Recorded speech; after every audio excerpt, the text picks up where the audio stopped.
Yes, we are back again to talk about Garmin Connect again. This is going to be a super quick video. Hopefully I can get this all said and done in like 5 minutes or less. Garmin has gone ahead and changed Garmin Connect again. And if you remember, about 2 months ago, I posted a video all about the updated version of Garmin Connect, the new user interface and experience that's available in the phone app and on the web portal. And this was all in beta at the time of posting that video. And it's still in beta for now. However, in the comments of that first video, a lot of you expressed your frustration with a design decision in the user interface of the new version of Garmin Connect because they did remove 2 features that you seem to really like. And when it comes to those 2 features that were removed, I've got some good and bad news about them. And to demonstrate that, let's hop right into my phone and check out Garmin Connect. As you can see here on my phone, I have the older version of Garmin Connect. This is the existing version for now.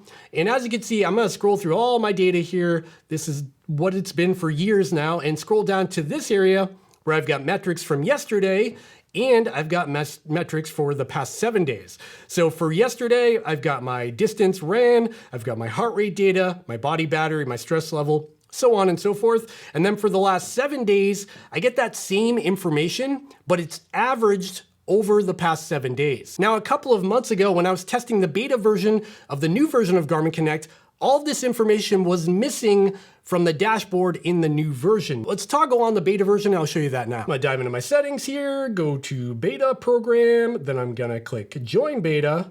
Now I'm back in the beta program, and there we go. We've got the new updated version of Garmin Connect on my phone now. So just like in my last video, I've got all the same information. Not much has changed throughout the user interface. At the top, we've got the in focus area. I can scroll over and get more information from my sleep and my body battery. And when I scroll down, I get my glances or my little widget menu here where I can see more information at a glance. And then the events and training plans and things like that at the bottom. However, when I woke up this morning, I noticed there was a difference in the app, and that's right at the top here where it says yesterday and the last 7 days. And now I can go into my home settings, and when I scroll all the way to the bottom, you can see that there's now 2 toggles to turn on yesterday and the last 7 days for metrics. So now if I scroll all the way down to the bottom of the page here, you're gonna see that I've got yesterday's metrics there, and I've got the last 7 days of average metrics. But something else you might notice is that they look a little bit different. To demonstrate what's different here, let's pull up a screenshot from the old version of Garmin Connect and the new beta version of Garmin Connect on the screen now.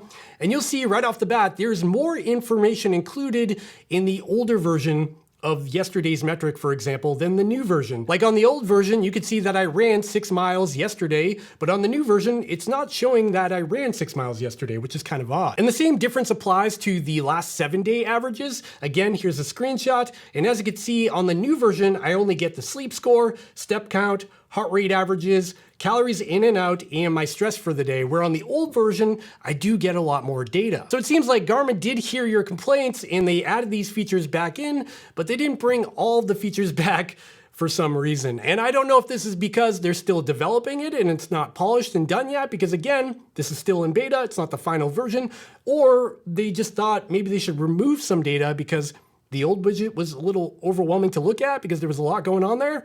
I don't really know. So I guess that's the whole point of this video. I just wanted to show you that they did update it to include this information back in, but they didn't bring all the information back in just yet. And when it comes to beta testers and who gets to actually try this out before their release, it's not just for people like me on YouTube or reviewers.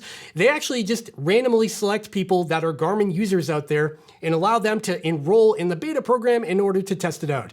And they randomly pick people. They're not picking you by your experience or how long you've been a Garmin user.